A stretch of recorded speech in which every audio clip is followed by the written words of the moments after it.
লালমনিরহাটের এই প্রোগ্রাম একটা ইতিহাস হয়ে থাকে বাংলাদেশে, ঠিক কিনা বলেন? আমি একটু দেখতে চাই যে রংপুর বিভাগের কে কোন জেলা থেকে আপনারা এসেছেন। কুড়িগ্রাম থেকে কারা এসেছেন দেখি? কুড়িগ্রাম,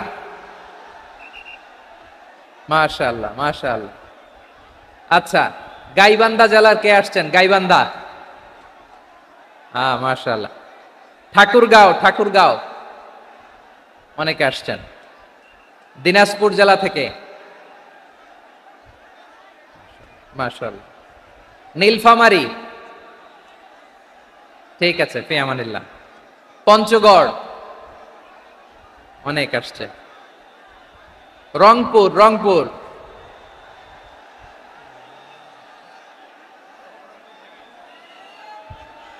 লালমনিরহাটের কারা দেখি? লালমনিরহাট,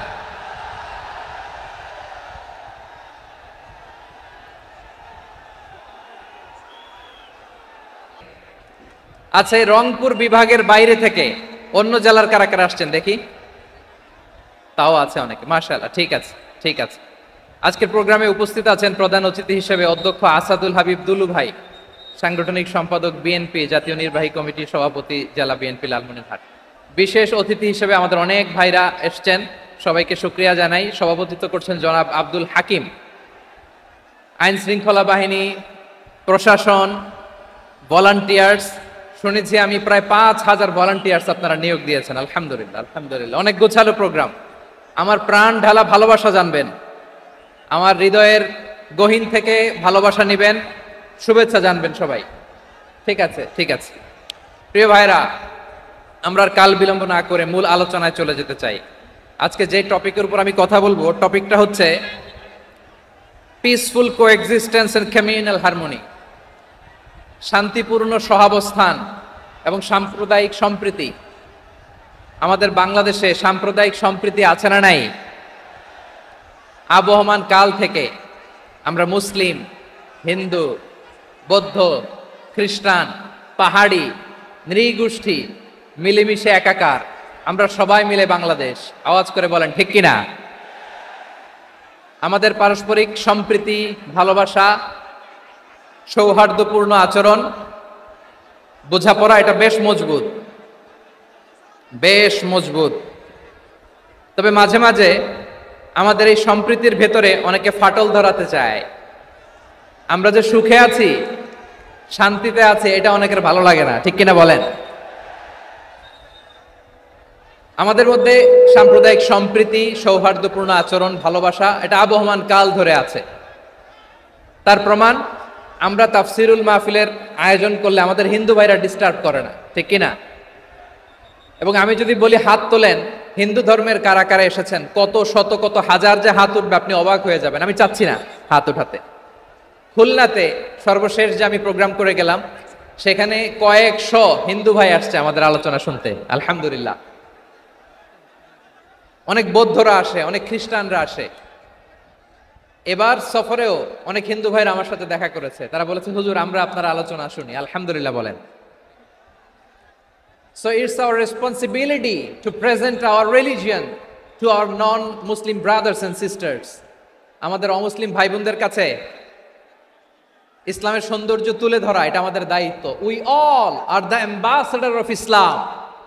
আমরা প্রত্যেকে দায়িত্বশীল, আমরা প্রত্যেকে এক একজন ইসলামের অ্যাম্বাসেডর, আলহামদুলিল্লাহ বলেন। এজন্য এমন ভাবে দ্য বিউটি অফ ইসলাম, ইসলামের সৌন্দর্য আমাদেরকে ফুটিয়ে তুলতে হবে, যাতে করে নন মুসলিমরা শাহাদা পড়ে, কালিমা পড়ে মুসলমান হয়ে যায়। অনেক নন মুসলিম ভাই বোন আমাদের হাতে শাহাদা পড়ে, কালিমা পড়ে মুসলমান হয়েছে, অনেক। সো আমরা যেন ইসলামের বিউটিটাকে তুলে ধরতে পারি, এবং এই যে সম্প্রীতি, এটাকে যেন আমরা অটুট রাখতে পারি। আদতে আদতে বাংলাদেশের ইতিহাস বলে আমাদের দেশে কোনো দাঙ্গা নাই, আছে? লালমনিরহাটের ভাইয়ের আওয়াজ করে বলেন, আমাদের দেশে হিন্দু মুসলিম দাঙ্গা আছে? আমরা ভাই ভাই, আওয়াজ করে বলুন তো, আমরা কি ভাই ভাই? কিন্তু কিছু দুষ্ট লোক আছে, তারা আমাদের সম্পর্কের মধ্যে ফাটল ধরাতে চায়, ঠিক কিনা বলেন? মাঝে মাঝে ঝগড়া লাগাতে চায়। দেখবেন পত্রপত্রিকায় দেখা যায় বিভিন্ন ধর্মীয় উপাসনালয়গুলোতে হামলা চালানো হয়। এগুলো রাজনৈতিক উদ্দেশ্য প্রণোদিত, এগুলোর সাথে ইসলামের কোনো সম্পর্ক নাই। এই জন্য এই দুর্বৃত্তদের ব্যাপারে আমাদের সাবধান থাকতে হবে। আমরা সবসময় যেমনি ঐক্যবদ্ধ, ইউনাইটেড, আমরা যদি এরকম ইউনাইটেড থাকি, এই সমস্ত দুর্বৃত্তদের কালো হাত ভেঙে দিতে আমাদের 1 ঘন্টাও লাগবে না। চিল্লায় বলো ঠিক কিনা? আমরা সংঘবদ্ধ থাকবো। এই যে আমাদের পিসফুল কো এক্সিস্টেন্স, শান্তিপূর্ণ সহাবস্থান। হিন্দুরা পূজা করে, যেদিন হিন্দুদের পূজা অনুষ্ঠান আমরা ওই দিন তাফসির মাহফিল করি না, ঠিক কিনা বলেন? যেদিন আমাদের তাফসিরুল কোরআনের প্রোগ্রাম, ওই দিন আমাদের হিন্দু ভাইরা ডিস্টার্ব করে না। সুবহানাল্লাহ। হিন্দুদের পূজা অনুষ্ঠানে মাদ্রাসার ছাত্র যে পাহারা দেয়, গোটা বিশ্বে এরকম দৃষ্টান্ত নজির বিরল, ঠিক কিনা বলেন? আইন শৃঙ্খলা বাহিনীর পাশাপাশি মাদ্রাসার ছাত্ররা যে সেখানে পাহারা দেয়, গোটা পৃথিবীতে এই দৃষ্টান্ত আপনি পাবেন। মাদ্রাসার ছাত্ররা, তারা তো কোরআনের ধারক, তারা হাদিসের ধারক, তারা কেন মন্দির পাহারা দিবে? এই সম্প্রীতিকে ধরে রাখার জন্য, এই সৌহার্দ্যকে ধরে রাখার জন্য, আমাদের পারস্পরিক ভালোবাসাকে অটুট রাখার জন্য। আওয়াজ করে বলতে হবে ঠিক কিনা? এখন বলেন, আমাদের এই ভালোবাসা অটুট থাক আমরা চাই কি চাই না? আমরা হিন্দু মুসলিম মিলেমিশে শান্তিপূর্ণ সহাবস্থান, সাম্প্রদায়িক সম্প্রীতি, লালমনিরহাটের ভাইয়ের আওয়াজ করে বলুন, এই সাম্প্রদায়িক সম্প্রীতি আমরা চাই কি চাই না? আল্লাহ এই দেশকে তুমি বরকতময় করো, বাংলাদেশকে তুমি শান্তিময় করো। আওয়াজ করে সবাই বলেন আমিন। এই জায়গাটাতে সামান্য একটু আওয়াজ হচ্ছিল, এটাও থেমে গেছে। আলহামদুলিল্লাহ, আলহামদুলিল্লাহ।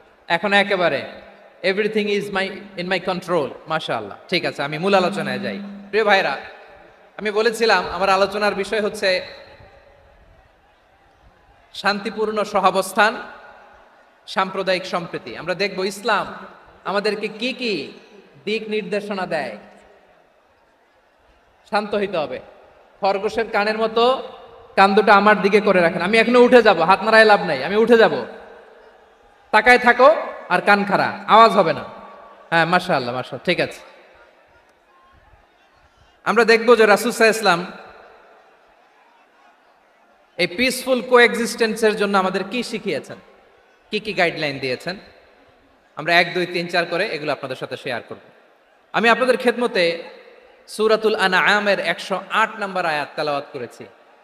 এখানে আল্লাহ রাব্বুল ইজ্জা ওয়াল জালাল তিনি ইরশাদ করছেন, ওয়ালা তাসুব্বুল্লাযীনা ইয়াদউনা মিন দুনিল্লাহি ফায়াসুব্বুল্লাহা আদওয়াম বিগাইরি ইলম কাযালিকা যায়্যান্না লিকুল্লি উম্মাতিন আমালাহুম সুম্মা ইলা রাব্বিহিম মারজিউহুম ফায়ুনাব্বিউহুম বিমা কানু ইয়ামালুন। রব্বুল আলামিন বলেন, গোলাম ও আমার ইমানদার বান্দারা শোনো শোনো, ও আমার বিশ্বাসী বান্দারা শোনো শোনো, লা তাসুব্বুল্লাযীনা ইয়াদউনা মিন দুনিল্লাহ ফায়াসুব্বুল্লাহা আদওয়াম বিগাইরি ইলম। ও আমার বিশ্বাসী বান্দারা, যারা আল্লাহকে ব্যতি রেখে, আল্লাহকে বাদ দিয়ে অন্য উপাস্যকে ডাকে, দেবীর পূজা করে, দেবতাদের পূজা করে, তোমরা খবরদার তাদের গালি দিও না। আওয়াজ করে বলেন, কি দিও না? আল্লাহ বলেন, ও বিশ্বাসীরা শোনো, যারা আল্লাহকে বেছে রেখে দেব দেবীর পূজা করে, অন্য উপাস্যের পূজা করে, তাদেরকে ডাকে, ওই দেবতাদেরকে তোমরা গালি দিও না। যদি ওই দেবতাদেরকে গালি দাও, তাহলে ভুলবশত, শত্রুতাবশত তারা তোমাদের রব আল্লাহকে গালি দেবে, ঠিক কিনা? তোমরা যদি তাদের দেবতাদের গালি দাও, ওরা রেগে তোমার আল্লাহরে গালি দিবে, তাহলে আল্লাহরে গালি খাওয়ানোর কারণ হয়ে গেলাম আমি, ঠিক কিনা বলেন?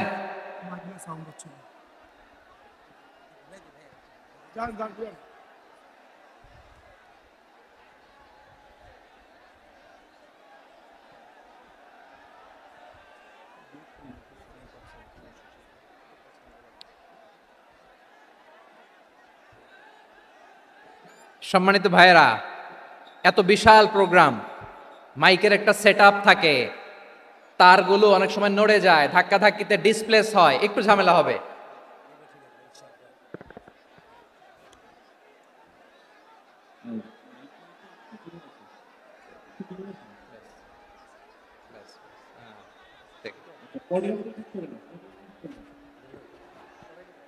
ঠিক আছে,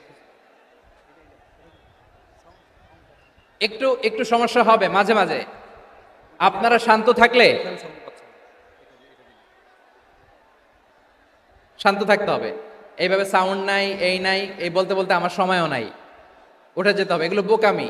এই বিভাগীয় প্রোগ্রামগুলোতে যাই, চিৎকার চেঁচামেচি করে তোমরা আসো, সময় শেষ, আমাকে উঠে যেতে হয়। আমরা তো বঞ্চিত হলাম, গুরুত্বপূর্ণ অনেক কথা শোনাবো তোমাদের, অনেক। প্রিয় ভাইরা, আপনারা শান্ত হয়ে বসুন, শান্ত হয়ে। রব্বুল আলামিন বলেন, খবরদার বিশ্বাসীরা, আল্লাহ ছাড়া যারা অন্যান্য উপাস্যদেরকে ডাকে, দেবতাদেরকে ডাকে, তাদেরকে তোমরা গালি দিও না। ওই সমস্ত দেবতাদেরকে যদি তোমরা গালি দাও, তাহলে তারা আল্লাহকে গালি দিবে, ঠিক কিনা বলেন? আমরা দেবতাদের গালি দিলে ওরা আল্লাহকে গালি দিবে। রব্বুল আলামিন বলেন, খবরদার দেবতাদেরকে গালি দিও না, তাহলে ওরা তোমার রব আল্লাহরে গালি দেবে। প্রতিটি জাতির জন্য তাদের কাজকে আমি আল্লাহ সুশোভিত করে রেখেছি, তারা সবাই একদিন আমার কাছেই ফিরে আসবে। এরপর আমি রব্বুল আলামিন তাদের আমলনামা তাদেরকে জানিয়ে দেব। সুবহানাল্লাহ পড়ে। প্রিয় ভাইরা, আল্লাহ তাআলা বলেছেন, খবরদার গালি দিও না। আদেশটা কার? আওয়াজ করে বলেন তো। হিন্দুদের দেবতা দেবদেবীদেরকে গালি দেয়া যাবে না। আওয়াজ করে বলুন প্রিয় ভাইরা, এই আদেশটা কার? এই আপনাদের গলার আওয়াজ। অন্য ধর্মের দেবতাদেরকে যে গালি দেয়া যাবে না, এই আদেশটা কার? আরো জোরে বলুন, কার? গালি দিবেন কোন দেবতাকে? দিবেন? যদি দেন তাহলে ওরা আল্লাহরে গালি দিবে। তাহলে আল্লাহরে গালি খাওয়াইলো কে? আপনি, ঠিক কিনা বলেন? আমি আল্লাহকে গালি খাওয়ানোর কারণ হলাম, কারণ আমি যদি গালি না দিতাম ওরা আমার রবকে গালি দিত না। আওয়াজ করে বলেন ঠিক কিনা? তাহলে প্রিয় ভাইয়েরা, ইসলাম আমাদেরকে শিখায়, সূরাতুল আনআমের 108 নম্বর আয়াত থেকে আমরা বুঝলাম, কোন ধর্মকে ছোট করা যাবে না। অন্য ধর্মকে ছোট করা মানে ইসলামকে ছোট করা। অন্য ধর্মের দেবতাকে গালি দেওয়া মানে আল্লাহকে গালি খাওয়ানো। আওয়াজ করে বলেন ঠিক কিনা? খবরদার, এটা করা যাবে না। আর অন্য ধর্মের দেবতাকে যদি আপনি গালি দেন, ওরা ইসলাম থেকে দূরে সরে যাবে। যাও ইসলামের প্রতি আকৃষ্ট হয়েছিল আর কোনোদিন ইসলামের ধারে কাছে আসবে না। আওয়াজ করে বলেন ঠিক কিনা? এজন্য কখনো কোনোদিন অন্য ধর্মের দেবতাদেরকে গালি দেয়া যাবে না।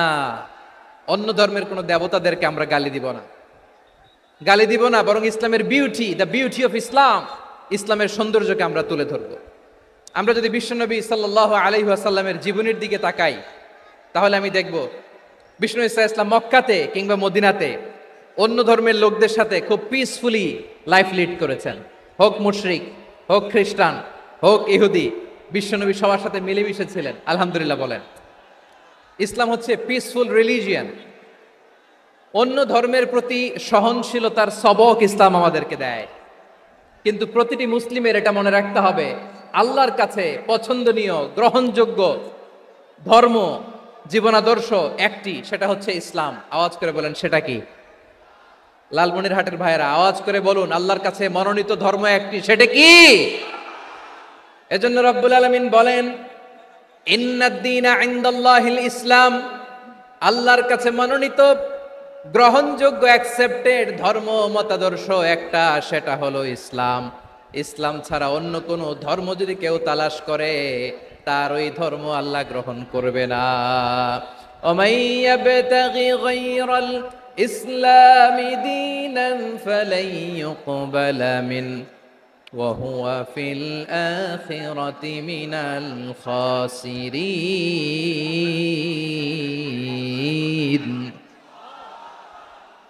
Whoever seek anything except Islam, that won't be accepted from him, and he will be loser in the day of judgment. কিয়ামতের দিন ইসলাম ছাড়া কেউ যদি অন্য কোনো ধর্ম তালাশ করেছে দুনিয়াতে, তার এই মতাদর্শ গ্রহণ করা হবে না। and he will be loser, সে হবে লুজার, ক্ষতিগ্রস্ত। হাই হাই কোম্পানির ম্যানেজার, ওর আমও শেষ, সালাও শেষ। আওয়াজ করে বলেন ঠিক কি না? এজন্য ইসলাম পেয়ে আমরা খুশি না বেজার? প্রত্যেক নামাজ শেষে আমরা আল্লাহরে বলি, আল্লাহ রাদিতু বিল্লাহি রাব্বা ওয়া বিল ইসলামি দীনা ওয়া বি মুহাম্মাদিন নাবিয়ান ওয়া রাসূলা। ও আল্লাহ, তোমারে রব হিসেবে পেয়ে আমরা খুশি, ও আল্লাহ, ইসলামকে ধর্ম হিসেবে পেয়ে আমরা খুশি, বিশ্বনবীকে আমাদের রাসূল পেয়ে আমরা খুশি। ঠিক কিনা বলেন? ইসলাম ছাড়া অন্য কোনো ধর্ম আমরা গ্রহণ করব না। ঠিক কিনা বলেন? আল্লাহর কাছে অ্যাকসেপ্টেড রিলিজিয়ান একটা, সেটা ইসলাম। তো বিশ্বনবী সাল্লাল্লাহু আলাইহি ওয়াসাল্লাম মক্কাতে কিংবা মদিনাতে খুব পিসফুলি এক্সিস্ট করেছেন, যে কোনো ধর্মের সাথে মিলেমিশে চলেছেন। তার প্রমাণ আমরা যদি রাসূল সাল্লাল্লাহু আলাইহি ওয়াসাল্লামের বায়োগ্রাফির দিকে তাকাই, তাহলে দেখব তিনি মুশরিকদের সাথে পিস ট্রিটি করেছেন, শান্তি চুক্তি, পিস ট্রিটি, পিস এগ্রিমেন্ট। আপনারা হুদাইবিয়ার সন্ধির নাম শুনেছেন? আমার লালমনিরহাটের কলিজার টুকরা ভাইয়েরা, হুদাইবিয়ার সন্ধির নাম আপনারা শোনেন নাই? ষষ্ঠ হিজরিতে বিষ্ণু ঈসা ইসলাম মুশরিকদের সাথে এই ট্রিটি করেছেন, চুক্তি। কাদের সাথে? মুশরিকদের সাথে। আমরা তো মুসলমান বসতে পারি না, আমরা দুই মুসলিম ভাই একসাথে বসে চা খেতে পারি না, গল্প করতে পারি না। বিষ্ণু ঈসা ইসলাম মুশরিকদের সাথে ট্রিটি করেছেন, হুদাইবিয়ার সন্ধি। এই সন্ধির আগে মক্কা থেকে কেউ মদিনায় যেতে পারে না, মদিনা থেকে কেউ মক্কায় যেতে পারে না। কিন্তু এই সন্ধির পরে ট্রাফিক স্বাভাবিক হয়ে গেল, মক্কার লোকেরা মদিনায় আসতে পারে, মদিনার লোকেরা মক্কায় আসতে পারে। এটাকে বলে সুলহে Hudaibiya, the peace agreement of Hudaibiya, শান্তি চুক্তি। আমরা পৃথিবীতে এখন অনেক শান্তি চুক্তির নাম শুনি, এগুলো সব the piece treaty of Hudaibiya থেকে কপি করা। আল্লাহু আকবার।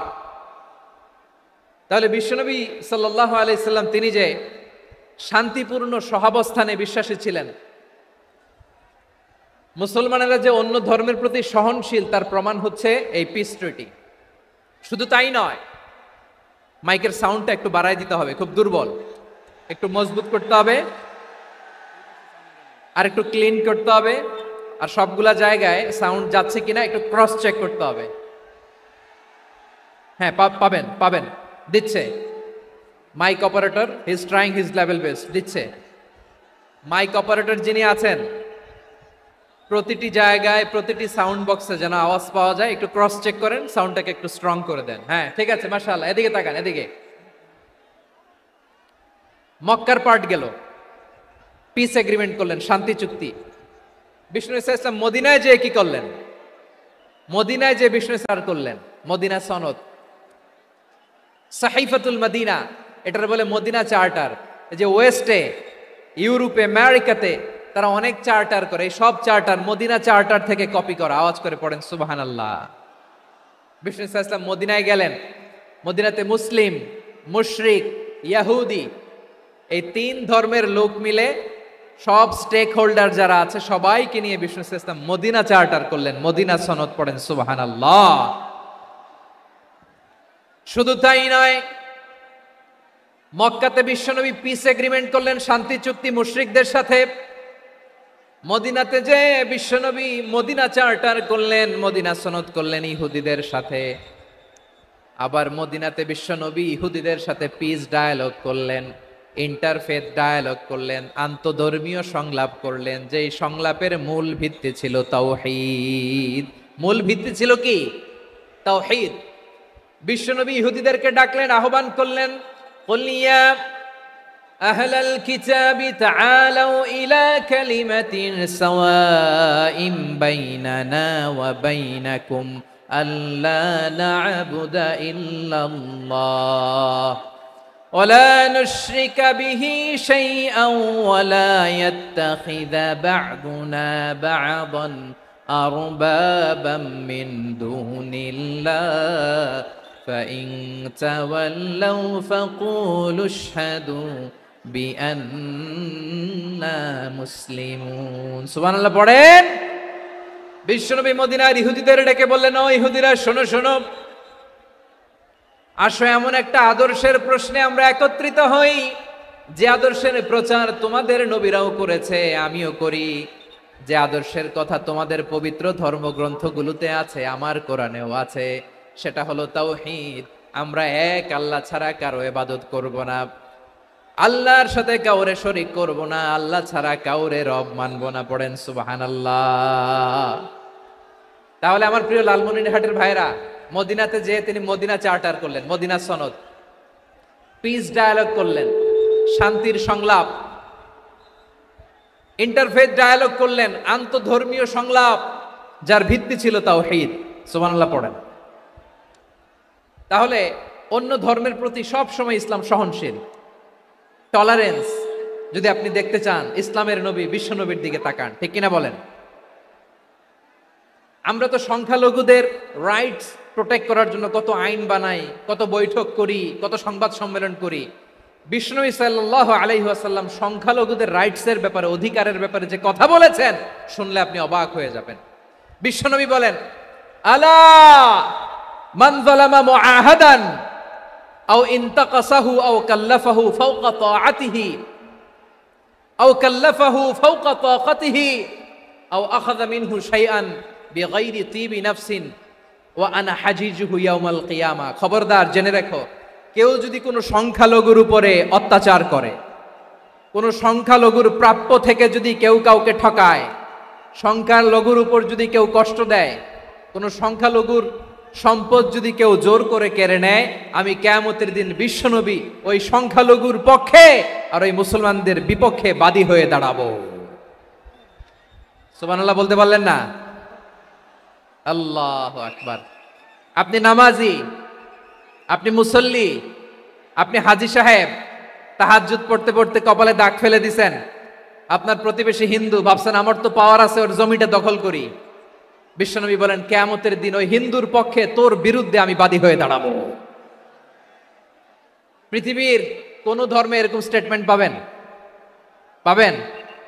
আপনি ভাবছেন আপনি নামাজ পড়লে হাজী সাহেব কপালে দাগ ফেলাই দিলে আপনি সেলসেলায় জান্নাতে চলে যাবেন না? খবরদার। বিশ্বনবী বলেন, কোন সংখ্যালঘুর উপর যদি কেউ আক্রমণ করে, তার প্রাপ্য তাকে না দিয়ে যদি তাকে ঠকায়, তার উপর জুলুম করে, তার সম্পদ যদি কেড়ে নেয়, আমি নবী, তুমি মুসলিম হইতে পারো, মুসল্লি হইতে পারো, তার পক্ষে তোমার বিপক্ষে আল্লাহর দরবারে বাদী হয়ে দাঁড়াবো। আচ্ছা লালমনিরহাটের ভাইরা, কথা বুঝতে পারলে আওয়াজ করে উত্তর দেন। বিশ্বনবী যদি কারো বিপক্ষে দাঁড়ায় কিয়ামতের দিন, আই রিপিট, আমি আবারও বলছি, বিশ্বনবী যদি কিয়ামতের দিন কারো বিপক্ষে দাঁড়ায়, ও তো সেলসেলায়া জান্নাতি, তাই না? জান্নাতি না? যে নবীর সুপারিশ ছাড়া জান্নাতের গেটও দেখা যাবে না, ওই নবী যদি বলে তোর বিপক্ষে আমি বাদী হয়ে দাঁড়াবো, ওই জান্নাতে আর ঢোকার কোনো সুযোগ আমাদের থাকবে? এখানেই শেষ না আমার প্রিয় লালমনিরহাটের ভাইয়েরা, এখানেই শেষ নয়। বিশ্বনবী বলেন, মান কাতালা মুআহাদান, বুখারীর বর্ণনা, মান কাতালা মুআহাদান লাম ইয়ারাহ রাইহাতাল জান্নাহ। কেউ যদি, কোনো মুসলিম যদি অন্যায়ভাবে কোনো সংখ্যালঘুকে হত্যা করে, কোনো হিন্দুকে হত্যা করে, কোনো বৌদ্ধরে হত্যা করে, অন্যায়ভাবে কোনো মুসলিম যদি কোনো সংখ্যালঘুরে হত্যা করে, জান্নাতে যাওয়া তো দূরের কথা, ওই মুসলিম জান্নাতের ঘ্রাণও পাবে না। সেই বুখারীর বর্ণনা, মান কাতালা মুআহাদান লাম ইয়ারাহ রাইহাতাল জান্নাহ ওয়া ইন্না রিহাহা লা ইউজাদু মিন মাসিরাতি 40 আমা। যে জান্নাতের ঘ্রাণ 40 বছর দূরের রাস্তা থেকেই পাওয়া যায়। সুবহানাল্লাহ পড়েন। প্রিয় ভাইরা, এখান থেকে জান্নাতে পৌঁছতে লাগবে 40 বছর। এত দূর, কত বছর? সবাই বলেন কত বছর? এখান থেকে জান্নাতে পৌঁছতে লাগবে 40 বছর। এত দূরে থাকতেই জান্নাতের ঘ্রাণ আপনার নাকে এসে ধাক্কা মারবে। বিশ্বনবী বলেন, যে ব্যক্তি কোন সংখ্যালঘুকে হত্যা করে, জান্নাতের ঘ্রাণ তো পাবেই, জান্নাতে তো ঢুকতে পারবেই না, জান্নাতের ঘ্রাণও তার নাকে লাগবে না। পড়েন নাউযুবিল্লাহ।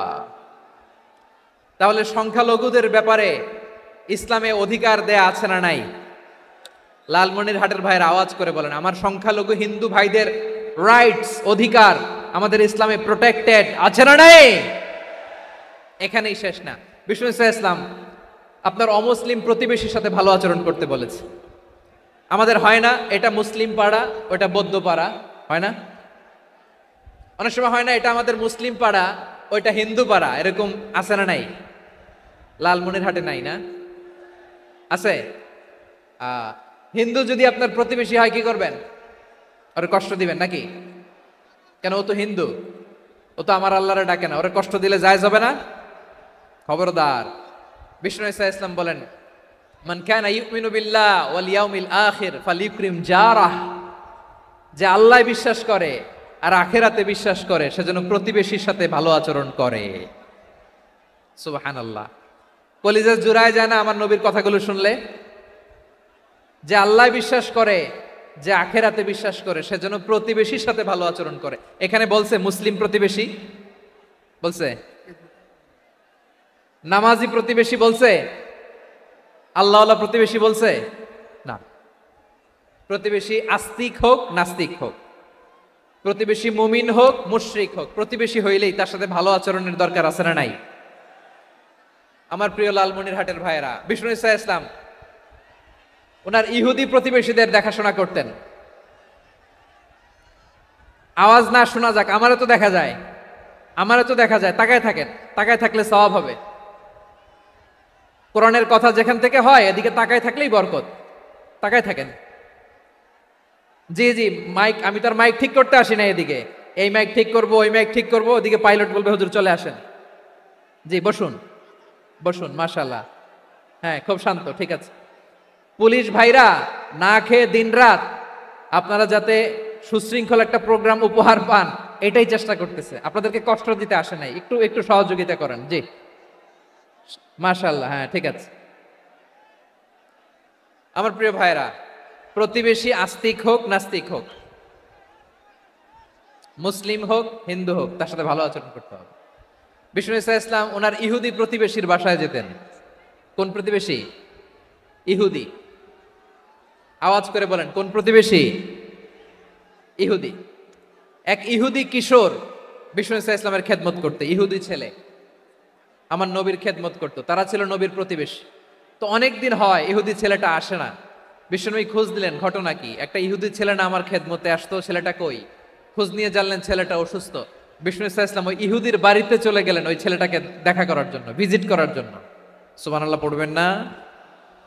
গেলেন, যে দেখে ইহুদি ছেলেটা মুমূর্ষ, জান জান যায় যায় ভাব, বিছানায় পড়ে আছে, তার বাবা দাঁড়ানো। বিশ্বনবী তার মাথার পাশে বসলেন, মাথায় হাত বুলিয়ে দিলেন, আর ছেলেটাকে বললেন আসলিম, হে ইহুদি ছেলে আসলিম, ইসলাম ধর্ম গ্রহণ করো। তো ছোট্ট ছেলে ভাবে আমরা ইহুদি, এখন ইসলাম ধর্ম গ্রহণ করলে আব্বা যদি বকা দেয়, ফানাযারা ইলা ওয়াজহি আবি, ছেলেটা তার বাবার চেহারার দিকে তাকালো, দেখি আব্বা কি কয়। আব্বা যদি বলে তাইলে ইসলাম ধর্ম গ্রহণ করবে। ইহুদি ছেলেটা তার বাবার দিকে যখন তাকালো, ওর বাবা বলে আতি আবুল কাসিম, আবুল কাসিম যা বলে তাই করো। আবুল কাসিম হচ্ছে বিষ্ণু ইসা ইসলামের একটা কুনিয়াত, উপনাম। আমার রাসূলের বড় ছেলের নাম ছিল কাসেম। যেমন দেখবেন আমাদের এলাকায় কারো ছেলের বড় ছেলের নাম যদি হয় আব্দুল্লাহ, এরা আব্দুল্লাহর বাপ বলে ডাকে। কারো বড় মেয়ের নাম যদি হয় ফাতেমা, এরা কি ডাকে? ফাতেমার বাপ বলে না? তো বিষ্ণু ইসা ইসলামের বড় ছেলের নাম ছিল কাসেম। ইহুদি বাবা বলল আতি আবুল কাসেম, আবুল কাসেম যা বলে তাই শোনো, মানে মোহাম্মদ যা বলে তাই শোনো। এই কথা শুনে ছেলে সাহস পাইছে, ছেলে আবার পড়তে আরম্ভ করলো আশহাদু আল্লাহ ইলাহা ইল্লাল্লাহ ওয়া আশহাদু আন্না মুহাম্মাদার রাসূলুল্লাহ, পড়েন আল্লাহু আকবার।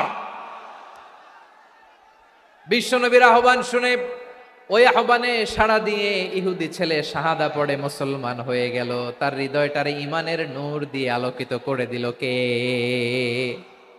প্রিয় ভাইরা, এবার রাসূল সাল্লাল্লাহু আলাইহি ওয়াসাল্লাম বের হয়ে আসলেন ঘর থেকে, আর বললেন আলহামদুলিল্লাহিল্লাযী আনকাযাহু মিনান নার, প্রশংসা সে আল্লাহর যে আল্লাহ জাহান্নামে চলে যাচ্ছিল প্রায় এমন একটা লোককে মুহূর্তের মধ্যে কালেমায়ে শাহাদাতের বদৌলতে জান্নাতি বানায় দিলেন। আওয়াজ করে পড়েন সুবহানাল্লাহ।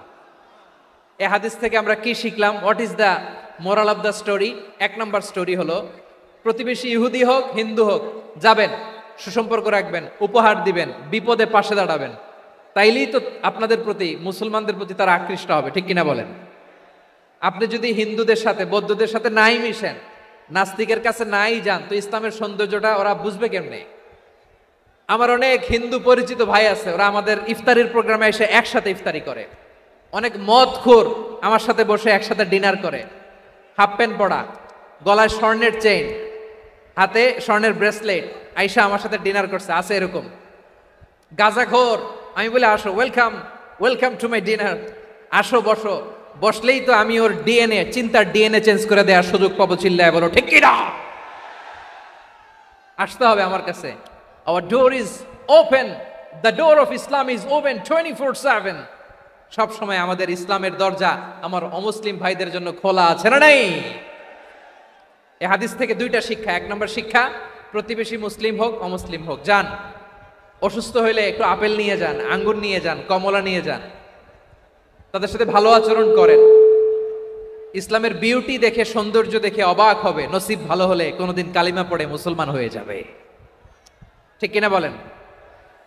তাহলে অমুসলিমের সাথে ভালো সম্পর্ক। বিশ্বনবী ইহুদির বাড়িতে গেলেন, ইহুদির বাড়ি, আর আমার মুসলমান ভাই আমার কাফের বলে, এরকম আছে না নাই? মুসলিমরা দেখতে পারে না, সহ্য করতে পারে। বিশ্বনবী সাল্লাল্লাহু আলাইহি ওয়াসাল্লাম ইহুদির বাড়িতে গেলেন, এটা একটা শিক্ষা। আরেকটা শিক্ষা হলো, ভাইরা ধাক্কা মেরে এসে সামনে এসে কি লাভ? প্রোগ্রাম তো শেষ হচ্ছে, এখনই শেষ হচ্ছে। তো এই যে আমাদের বকশি ভাই ওয়াদা নিল, হাত তোলালো, মিম বলে এত কথা বলল, তো আমি জেলায় জেলায় যে খালি হাত নাড়াই তোমাদের জন্য নাকি? হ্যাঁ, হাত নাড়াই শুধু। এই ধাক্কাইতে ধাক্কাইতে এদিকে এসে হাত নাড়াইতেছে, হয়েছে তো, দেখলাম তো, ঠিক আছে, মাশাআল্লাহ, অনেক সুশৃঙ্খল, অন্যান্য যে কোনো জেলার চেয়ে অনেক সুশৃঙ্খল। আমার দিকে তাকাও, আমার দিকে তাকাও, ঠিক আছে। এই যে দাঁড়িয়ে আছে, একটা ছেলে নড়ে না, দেখছেন? মাশাআল্লাহ, মাশাআল্লাহ, মাশাআল্লাহ। হ্যাঁ, এইভাবেই। আর কয়েকটা মজাদার কথা আছে, শোনো। এই হাদিস থেকে আমাদের শিক্ষা হলো, আমার প্রতিবেশী যেই ধর্মের হোক আমি সম্পর্ক রাখবো। অসুস্থ হলে যাব, কি বলেন ভাইরা? যাবেন না? যাবেন না আপনারা? আচ্ছা, 2 নম্বর শিক্ষা হলো, বিষ্ণু ইসা ইসলামের খাদেম ছিল ইহুদি, এতদিন খেদমত করলো, একদিনও বিশ্বনবী ওরা কালিমার দাওয়াত দেয় নাই। কারণ কি? বিশ্বনবী একটা ভালো সময়ের অপেক্ষা করতেছিলেন, প্রপার টাইমিং। দাঈর কাজ হচ্ছে দাঈ ইলাল্লাহ, সে হচ্ছে সুযোগ সন্ধানী। দাঈ সুযোগ খোঁজে, কখন দাওয়া দিলে ব্যাটে বলে হবে, ঝোপ বুঝে কোপ মারে, ঠিক কিনা বলেন? বিষ্ণু ইসলাম ভালো সময়ের অপেক্ষা করতেছিলেন, দেখি ভালো সময় আসুক আসুক আসুক আসুক। আস্তে আস্তে এমন সময় আসছে, ছেলে এবার মুমূর্ষ। অসুস্থ ব্যক্তির হৃদয় অত্যন্ত নরম থাকে। হসপিটালে যখন কেউ যায় তার হৃদয়টা বড্ড নরম থাকে, মৃত্যুর ভয়ে তার অন্তরটা নরম থাকে, ঠিক কিনা বলেন? এই প্রপার টাইমিং এর অপেক্ষা করতেছিলেন। যখনই টাইমিং পেয়েছেন, দাওয়াত দিলেন, পড়ো লা ইলাহা ইল্লাল্লাহ, সুবহানাল্লাহ পড়েন সবাই। তাহলে ইসলাম অমুসলিম প্রতিবেশীর সাথে ভালো আচরণ করতে বলে। ইসলাম অমুসলিম মাতা পিতার সাথেও ভালো আচরণ করতে বলে। মাতা পিতা যদি অমুসলিম হয়, তারা ফেলে দিতে পারবেন? পারবেন? আমার লালমনিরহাটের ভাইয়েরা, অনেক হিন্দু ছেলে আমাদের হাতে শাহাদা পড়ে মুসলিম হয়, কিন্তু ওর মা মুসলমান হয় নাই, বাবাও হয় নাই, এরকম আছে না নাই? তো ও হয়েছে মুসলিম, মা বাপ হিন্দু, এখন মা বাপ কি বাদ? হ্যাঁ, মা বাপ বাদ দেয়া যাবে? যেই মা আপনারে 9 মাস 8 মাস পেটে ধারণ করলো, আপনার মায়ের নার ছেঁড়া ধন, আপনি ওই মারে বাদ দিতে পারবেন? যেই মায়ের বুকের তাজা দুধ খেয়ে আপনি আজকে বাড়ন্ত তাজা তরতাজা, ওই মারে বাদ দেয়া যাবে? মায়ের এক ধারে দুধের দাম, কাটিয়া গায়ের চাম, পাপুষ বানাইলে ঋণের শোধ হবে না, এমন দরদি ভাবে কেউ হবে না আমার মাহা গো। মায়ের এক ধারে দুধের দাম, কাটিয়া গায়ের চাম, পাপুষ বানাইলে ঋণের শোধ হবে না, এমন দরদি ভাবে কেউ হবে না আমার মাহা গো, ঠিক কিনা? মাকে তো বাদ দেয়া যায় না। وَقَضَى رَبُّكَ أَلَّا تَعْبُدُوا إِلَّا إِيَّاهُ وَبِالْوَالِدَيْنِ إِحْسَانًا। আল্লাহ বলে, অবধারিত 2টা ভার্ডিক্ট তোমাদের জন্য, এক আল্লাহর ইবাদত করবা আর মা বাবার প্রতি ইহসান করবা। আদেশটা কার? মা বাবার প্রতি ইহসান করতে হবে। আমার মা হিন্দু হোক, ভালো আচরণ করতে হবে, বৌদ্ধ হোক, ভালো আচরণ করতে হবে। আমার যে সমস্ত হিন্দু ভাইয়েরা মুসলিম হয়েছ, তোমাদের মা বাবা এখনো মুসলমান হয় নাই, তাদের সাথে ভালো আচরণ করতে হবে। আপনাদের খেদমত নিজে করতে হবে, অথবা খেদমতের ব্যবস্থা করাই দিতে হবে। মান্থলি যে খরচ লাগে এটা দিতে হবে। আরে তুমি এখন মুসলিম, তোমার মা বাবা হিন্দু, এখনই তো সুযোগ ইসলামের সৌন্দর্য দেখানো। এখন মা বাবা যদি দেখে আরে এটা হিন্দু থাকতে তো বদমাইশ ছিল, বেয়াদব ছিল। কি এমন ধর্ম সে গ্রহণ করলো যেটা গ্রহণের সাথে সাথে সে পাল্টে গেল? কি এমন ধর্ম সে গ্রহণ করেছে যেটা তার জীবনকে আলোকিত করে দিয়েছে? নসিব ভালো হইলে তারাও কালিমা পড়ে মুসলমান হয়ে যাবে। বিষ্ণু ইসা ইসলামের স্ত্রীর নাম ছিল আয়েশা রাদিয়াল্লাহু তাআলা আনহা, আবু বকর রাদিয়াল্লাহু তাআলা আনহুর মেয়ে। আবু বকর রাদিয়াল্লাহু তাআলা আনহুর আরেক মেয়ের নাম হচ্ছে আসমা। কি নাম? দুজনই আবু বকর রাদিয়াল্লাহু তাআলা আনহুর মেয়ে, আসমা আর আয়েশা। নাম দুটা কেমন লাগে? আসমা নামটা কেমন লাগে? আয়েশা নামটা কেমন লাগে? সবার ভালো লাগে নাই? নাম দুটো আপনাদের ভালো লাগে? লালমনিরহাটে অনাগত যদি কন্যা সন্তান হয়, যদি মনে চায় আসমা রেখে দিতে পারবেন, যদি মনে চায় আয়েশা রেখে দিয়েন। দেশে বিদেশে এয়ারপোর্টে রাস্তাঘাটে শুধু বলে হুজুর একটা নাম দেন, আমার ছেলের একটা নাম দেন, মেয়ের একটা নাম দেন। তো আমার মনে আছে যশোরের আদ্দিনের মাহফিলে আমি একটা দুইটা নাম দিয়েছিলাম। আজকে লালমনিরহাটের এই প্রোগ্রামে কন্যা সন্তান যদি হয় দুটা নাম দিলাম, আসমা কিংবা আয়েশা। ইনশাআল্লাহ পড়েন। দুজন বোন, এক মায়ের না, বাবা এক মা দুইজন। আয়েশা রাদিয়াল্লাহু তাআলা আনহার মায়ের নাম উম্মে রুমান, আর আসমা রাদিয়াল্লাহু তাআলা আনহার মায়ের নাম কুতাইলা বিনতে আব্দুল উজ্জা। আবু বকর রাদিয়াল্লাহু তাআলা আনহু 4টা বিয়ে করেছিলেন। তো একই ঘটনা ঘটেছে এই ফ্যামিলিতে। আসমা ইসলাম ধর্ম গ্রহণ করে মুসলিমা, কিন্তু তার মা কুতাইলা মুশরিকা। আই রিপিট, বোঝার জন্য আমি আবারও বলি, আসমা রাদিয়াল্লাহু তাআলা আনহা মুসলিমা, আর আসমার মা কুতাইলা, আওয়াজ করে বুঝে থাকলে বলেন, আসমার মা মুশরিকা। তার মানে মেয়ে মুসলিম, মা অমুসলিম। ভেজাল আছে না নাই? কিন্তু কুতাইলা আর ধৈর্য ধারণ করতে পারে না। নার ছেড়া ধন, কলিজার টুকরা ধন, কলিজার টুকরা সন্তান আসমারে দেখতে বড্ড মন চায়। সাইয়েদনা আসমা রাদিয়াল্লাহু তাআলা আনহা মক্কা থেকে হিজরত করে মদিনায় চলে গেলেন হুদাইবিয়ার পর। যখন মক্কা মদিনার ট্রাফিক স্বাভাবিক হলো, মক্কার লোক মদিনায় যায়, মদিনার লোক মক্কায় আসে। কুতাইলা কলিজার টুকরা সন্তান আসমারে দেখার জন্য কিছু উপহার নিয়ে বিশাল মরু পথ পাড়ি দিয়ে মক্কা থেকে মদিনায় যায়। সুবহানাল্লাহ বলেন। এখন মা আসছে মেয়ের সাথে দেখা করতে, মেয়ে তো আর দেখা দেয় না। মেয়ে ভাবছে আমার মা তো মুশরিকা, অপবিত্রা, তার সাথে কি দেখা দেয়া যাবে? বিশ্বনবীর দরবারে চলে গেলেন। সুবহানাল্লাহ বলেন। কি সৌভাগ্যবান ছিল তারা, মাসলা জানার দরকার হলেই নবীর দরবারে চলে যেত। ঘরে বউয়ের সাথে ঝগড়া হলে নবীর দরবারে চলে যেত। অনেক সাহাবী বলে আমার পেটে ক্ষুধা লাগলো আমি নবীর কাছে চলে যেতাম, কারণ নবীর চেহারার দিকে তাকালেই আমার পেটের ক্ষুধা মিটে যেত। সাইয়েদনা আসমা রাদিয়াল্লাহু তাআলা আনহা বিশ্বনবীর কাছে চলে গেলেন, যে বললেন ইয়া রাসূলুল্লাহ ইয়া হাবিবাল্লাহ ইন্না উম্মি কাদিমাতুন ইলাইয়া ওয়া হিয়া রাগিবা। আমার মা মক্কা থেকে অনেক দূর মরুর পথ পাড়ি দিয়ে উপহার সামগ্রী নিয়ে মদিনায় আমার সাথে দেখা করতে এসেছে গো নবী। আমার জানতে বড্ড ইচ্ছে হয় আমি আমার মুশরিকা মায়ের সাথে একটু দেখা করতে পারবো কিনা। আফা আসিলুহা, আগে যেমনি আমি আমার মায়ের সাথে ভালো আচরণ করতাম, যেমনি আমি আমার মায়ের সাথে সদাচরণ করতাম গো নবী, এখন আমি মুসলিমা মা মুশরিকা, এখনো কি আগের মতো সদাচরণ করতে পারবো নাকি? বিশ্বনবী বললেন নাম সিলিহা, হ্যাঁ রে আসমা, অবশ্যই অবশ্যই, আগে ঠিক যেমন তুমি তোমার মায়ের সাথে ভালো আচরণ করতে এখনো তেমনি আগের মতো ভালো আচরণ করবা। আওয়াজ করে পড়েন সুবহানাল্লাহ। কি ইসলাম আমরা পেয়েছি! কত ব্রড মাইন্ডেড আমাদের ইসলাম, কত ওপেন মাইন্ডেড ইসলাম, কত ওপেন আপ করতে পারে, চিন্তা করতে পারেন। বিষ্ণু বললেন হ্যাঁ অবশ্যই, নাম সুলিহা, আগে যেমনি ভালো আচরণ করছো আসমা এখন ওইরকমই করো, পারলে আরো বাড়াই করো। সুবহানাল্লাহ বলেন। তাহলে আমার যে হিন্দু ভাইয়েরা, হিন্দু বোনেরা ইমানের বদৌলতে দৌলতে আপনি ধন্য হয়েছেন, আপনার আম্মা আব্বা এখনো মুসলমান হয় নাই, তাদের জন্য দোয়া করেন, তাদের জন্য দোয়া করেন, আল্লাহ যেন তাদেরকেও ইমানের দৌলত দান করে। আমরা সবাই পড়ি আমিন, আরো জোরে পড়েন আমিন। এখন বলেন ইসলাম কি ন্যারো মাইন্ডেড রিলিজিয়ান না ব্রড মাইন্ডেড? লালমনিরহাটের যুবক ভাইরা আওয়াজ করো, ইসলাম কি ন্যারো মাইন্ডেড না ব্রড মাইন্ডেড? কতটা ব্রড মাইন্ডেড দেখেন।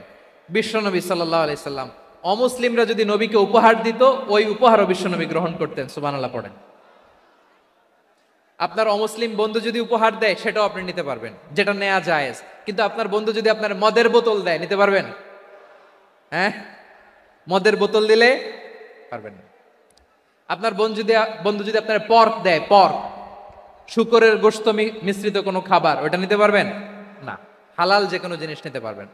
বিশ্বনবী সাল্লাল্লাহু আলাইহি ওয়াসাল্লাম অমুসলিমদের দেয়া হাদিয়া গ্রহণ করতেন। কেমন নবী ছিলেন? আমার নবীরে চিনে নেন, আমার নবীর অ্যাটিটিউড জেনে নেন। বিশ্বনবী সাল্লাল্লাহু আলাইহি ওয়াসাল্লাম যখন কোনো জনপদে যেতেন, 3টা অপশন নিয়ে যেতেন। প্রিয় ভাইয়ের আওয়াজ করে বলতে হবে, কোন জনপদে গেলে আমার নবীর অপশন থাকতো কয়টা? আমার মতো 3 আঙ্গুল উঁচু করে দেখান আর বলুন, আমার নবী কোন জনপদে গেলে কয়টা অপশন নিয়ে যেতেন? 1 নাম্বার অপশন আসলিম তাসলাম। নতুন এলাকায় গেলে বলতেন আসলিম তাসলাম, ইসলাম ধর্ম গ্রহণ করো, শান্তিতে থাকবা, আমার ভাই হয়ে যাবা, আমরা ভাই ভাই। ইসলাম মানো, আমরা ভাই ভাই। অপশন নাম্বার কত? 1। যদি বলে না ইসলাম মানবো না, ওকে, অপশন নাম্বার 2, মুসলিম হওয়ার দরকার নাই, লা ইকরাহা ফিদ্দিন, ইসলামে কোনো বাড়াবাড়ি নাই। খ্রিস্টান আছো থাকো, বৌদ্ধ আছো থাকো, ইহুদি থাকতে চাও থাকো, কিন্তু আমরা যেহেতু রিজিওনাল সুপার পাওয়ার, আমাদের আন্ডারে থাকো, ট্যাক্স দিয়া থাকো, এটার বলে জিজিয়া। আলেম যারা আছেন বুঝবেন, এটার আরবিতে কি বলে? জিজিয়া। You pay us the tax, we will give you the security. তোমরা ট্যাক্স দিবা, আমরা সিকিউরিটি দিব, আমাদের আওতায় থাকবা, কেউ তোমাদেরকে আক্রমণ করতে পারবে না, আমরা নিরাপত্তা দিব। সুবহানাল্লাহ বলেন। এটা অপশন নাম্বার কত? আচ্ছা, বুঝে থাকলে বলেন, 1 নাম্বার অপশন কি ছিল? ইসলাম। ইসলাম মানো, শান্তিতে থাকবা, ভাই ভাই, আমরা ভাই ভাই। অপশন নাম্বার 2, ট্যাক্স দাও, আমরা নিরাপত্তা দিব, মুসলিম হওয়া লাগবে না। এখন 1 নাম্বারও মানে না, 2 নাম্বারও মানে না, মুসলিম হবো না, ভালো, খ্রিস্টান থাকো, ট্যাক্স দাও, আমরা সিকিউরিটি দিব না, এটাও মানি না। বিষ্ণু বলেন, তাহলে তলোয়ার আমাদের আর তোমাদের মাঝে ফয়সালা করবে। মুসলিমও হবা না, ট্যাক্স দিবা, নিরাপত্তা দিব, আমরা সুপার পাওয়ার, আমাদের আন্ডারে থাকবে, এইটাও না। তাহলে তোমাদেরকে তো আমরা বিশ্বাস করতে পারি না, কখন না কখন বিশ্বাসঘাতকতা করো, কার সাথে মিলে হাত মিলাও, তলোয়ার আমাদের মাঝে ফয়সালা করবে। তখন তিনি জেহাদের সশস্ত্র সংগ্রামের ঘোষণা দিতেন। সুবহানাল্লাহ পড়েন। দেখেন, পশ্চিমারা জেহাদকে এইভাবে চিত্রায়িত করে না। ওরা জেহাদ বলতে বুঝায় তলোয়ার, হাত কাটো, গলা কাটো, না। জেহাদ সশস্ত্র সংগ্রাম 3 নম্বরে।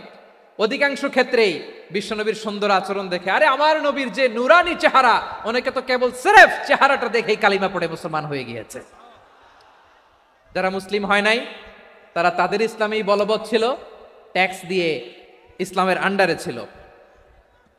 যারা এটাও মানে নাই, ওইটাও মানে নাই, তাদের বিরুদ্ধে জেহাদ। বিষ্ণু ইসলাম 7ম হিজরিতে যখন খায়বার বিজয়ের পরে ইসলাম রিজিওনাল সুপার পাওয়ার হিসেবে আত্মপ্রকাশ করলো, বিশ্বনবী চিঠি লিখলেন অন্যান্য সুপার পাওয়ারের কাছে, রাষ্ট্রীয় চিঠি লেখে এক রাষ্ট্রপ্রধান আরেক রাষ্ট্রপ্রধানের কাছে। ঠিক কিনা বলেন? জানেন না আপনারা? এই যে 24-এর ছাত্র নাগরিক অভ্যুত্থানে, এই অভ্যুত্থান যখন শুরু হয়, আমি তখন সাউথ আফ্রিকাতে, একটা স্ট্যাটাস দিয়েছিলাম, কোটা নয়, গোটা দেশ সংস্কার করা লাগবে। শুধু বাংলাদেশ নয়, সারা বিশ্বের বাংলা ভাষাভাষী লোকেরা এই আন্দোলনের সাথে সমর্থন তারা করেছে, এটাকে সাপোর্ট করেছে, তারা সমর্থন দিয়েছে। আমাদের ইউনাইটেড আরব আমিরাতের বাংলাদেশি ভাইয়েরা, তারা সেখানে রাস্তায় নেমে এসেছিল, জানেন? ওইখানে ডেমনস্ট্রেশন করা যায় না, সেখানকার সরকার তাদেরকে যাবজ্জীবন দিয়েছিল। তখন আমাদের এই যে প্রধান উপদেষ্টা ডক্টর মোহাম্মদ ইউনূস সরাসরি G2G বলে, এটারে G2G, government to government, G2G, উনি চিঠি লিখলেন যে তাদেরকে, ইউর হাইনেস, হে সম্মানিত আমির, আপনি আমার এই চিঠির কারণে আমার সম্মানে এই 53 জন বাংলাদেশিকে মাফ করে দেন। এই চিঠির বদৌলতে বেকসুর খালাস পেয়ে গিয়েছিল আমাদের ভাইরা। জানেন না এই ঘটনা আপনারা? তাহলে গভর্নমেন্ট টু গভর্নমেন্ট চিঠি দেওয়া হয়। 7ম হিজরিতে বিষ্ণু ইসলাম সব সুপার পাওয়ারের কাছে চিঠি দিলেন, রোমান সম্রাটের কাছে, পারস্য অধিপতির কাছে, মিশরের অধিপতির কাছে, সবার কাছে চিঠি লিখলেন। চিঠির ভাষা ছিল এরকম, মিন মুহাম্মাদিন রাসূলিল্লাহ ইলা মুকাউকিস আযীমিল কিবত, মুহাম্মদ রাসূলুল্লাহর পক্ষ থেকে মিশরের বাদশার কাছে, আসলিম তাসলাম, ইসলাম মানো শান্তিতে থাকবা, সালামুন আলা মান ইত্তাবা আল হুদা, শান্তি তার জন্য যে হেদায়েতের অনুসরণ করে। সুবহানাল্লাহ পড়েন। তো এই চিঠি অনেকে ভালোভাবে রিসিভ করেছে, অনেকে এই চিঠি পাওয়ার পরে নবীর কাছে আবার ইন রিটার্ন উপহার পাঠিয়েছে। কি পাঠিয়েছে?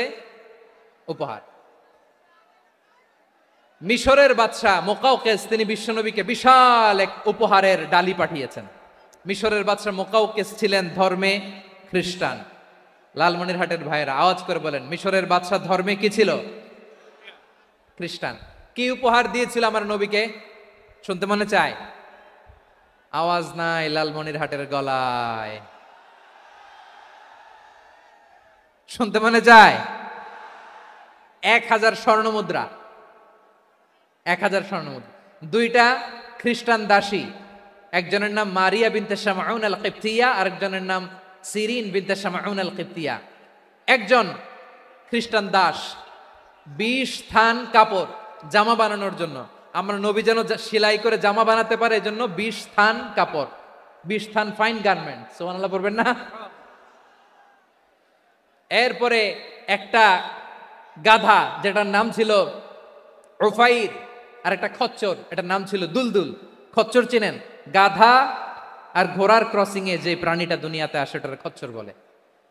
তো এই যে সুপার পাওয়ার খ্রিস্টান বাদশার কাছে নবী চিঠি লিখলেন, ওই খ্রিস্টান বাদশা আমার নবীকে উপহার দিল, বিশ্বনবী এই উপহারগুলো সানন্দে গ্রহণ করেছে। সুবহানাল্লাহ পড়বেন না? মুসলিম কেউ যদি আপনাকে উপহার দেয়, হালাল উপহার হলে আপনি গ্রহণ করতে পারবেন।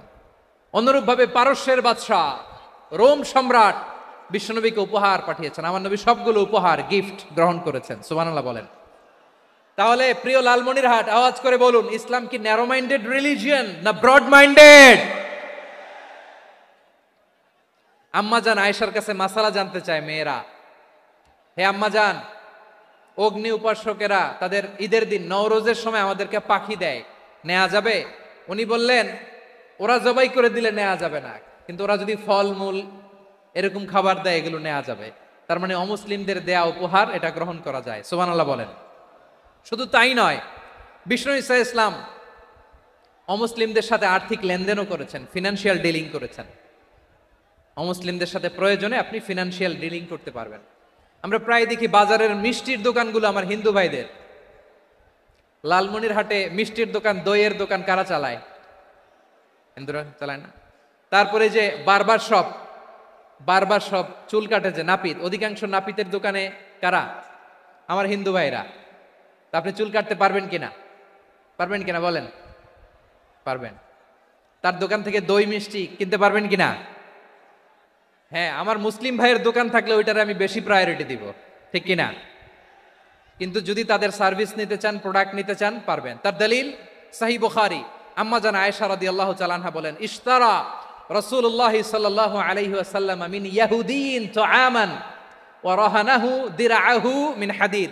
রাসূল সাল্লাল্লাহু আলাইহি ওয়াসাল্লাম এক ইহুদির কাছ থেকে, কার কাছ থেকে? সবাই বলে নাই কার কাছ থেকে? আমার নবী, পেয়ারা নবী এক ইহুদির কাছ থেকে জব কিনেছিল। জব, বার্লি, যেটা দিয়ে রুটি বানায়। ওই জবের দাম দেওয়ার টাকা পয়সা নবীর কাছে ছিল না, ফলে নবী ওনার একটা পোশাককে মর্গেজ রেখেছিলেন, মর্গেজ, বন্ধক, যে এখন এটার দাম দিতে পারবো না, কয়েক কেজি বার্লি নিয়ে যাই আর বন্ধক হিসেবে আমার জামাটা রেখে গেলাম, যেই দিন দাম দিব ওই দিন জামাটা ছুটায় নিয়ে যাব। সুবহানাল্লাহ পড়বেন না? বাকিতে নিছিলেন, বাকিতে। দিরআহু মিন হাদিদ, লোহার তৈরি বর্ম, মানে যুদ্ধের পোশাক, লোহা দিয়ে বানানো।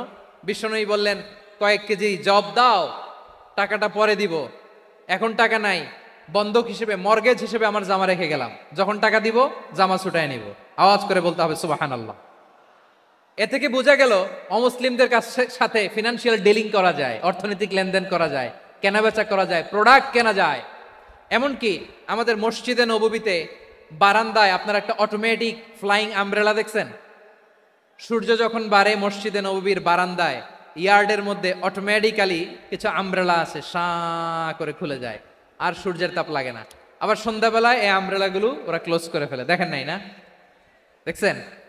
এই মসজিদে নববীকে সর্বোচ্চ উন্নত মানের কনস্ট্রাকশন ইনফ্রাস্ট্রাকচারে ডেভেলপ করার জন্য কর্তৃপক্ষ কিছু অমুসলিম ইঞ্জিনিয়ারের, ডিজাইনারের সহায়তা নিয়েছিল। সুবহানাল্লাহ বলেন। কোন দলিলের ভিত্তিতে? এই দলিলের ভিত্তিতে যে বিষ্ণু ঈসা ইসলাম অমুসলিমদের সাথেও লেনদেন করেছেন। আওয়াজ করে বলতে হবে আল্লাহু আকবার। শুধু তাই নয়, ইন কেস অফ ইমার্জেন্সি, প্রয়োজনে ইসলামের খাতিরে, ইসলামকে সামনের দিকে এগিয়ে নিয়ে যাওয়ার জন্য অমুসলিমদের সাপোর্ট নেওয়া জায়েজ আছে। সুবহানাল্লাহ বলে। অমুসলিমদের সাপোর্ট নেয়া, তাদের থেকে অর্থ নেয়া, পলিটিক্যাল সাপোর্ট, পলিটিক্যাল অ্যাসাইলাম নেওয়া জায়েজ আছে। আমাদের অনেক বিশ্ববরেণ্য দায়ীরা আমেরিকায় অস্থায়ীভাবে অ্যাসাইলাম নিয়ে থাকে, নিজের দেশে গেলে ফাঁসিতে ঝুলাই দিবে। যুগ যুগ ধরে দায়ীদের উপর এরকম অত্যাচার আর নির্যাতন আছে না নাই? মিশরের অনেক দায়ীরা পাশ্চাত্যে যেয়ে থাকে। এই যে তারা পলিটিক্যাল অ্যাসাইলাম নিয়ে থাকে, রাজনৈতিক আশ্রয়, এটা জায়েজ আছে না? এটা যে জায়েজ আছে তার প্রমাণ স্বয়ং বিশ্বনবী সাল্লাল্লাহু আলাইহি ওয়াসাল্লাম পলিটিক্যাল সাপোর্ট নিয়েছিলেন অমুসলিমদের কাছ থেকে। সুবহানাল্লাহ বলেন। খুব মজাদার একটা ঘটনা শুনবেন। আপনাদের আগ্রহ দেখে তো মনে হয় না শোনার ইচ্ছা আছে। আছে আছে, গলায় জোর আছে। লিল্লাহে তাকবীর, লিল্লাহে তাকবীর, নারায়ে তাকবীর। মাশাআল্লাহ।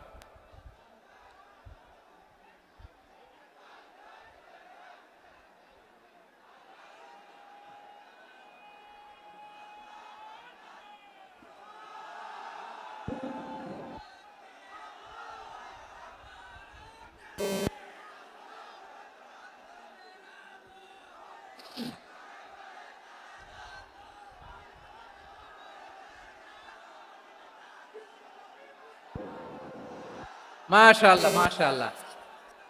থামুন থামুন আমার ভাইরা। বিশ্বনবীর বয়স তখন প্রায় 51 বছর। কত বছর? বিশ্বনবীর সবচেয়ে কাছের মানুষ খাদিজা রাদিয়াল্লাহু তাআলা আনহা ইন্তেকাল করেছেন। বিশ্বনবী বড্ড কষ্ট পেলেন, হৃদয়টা ভেঙে খান খান।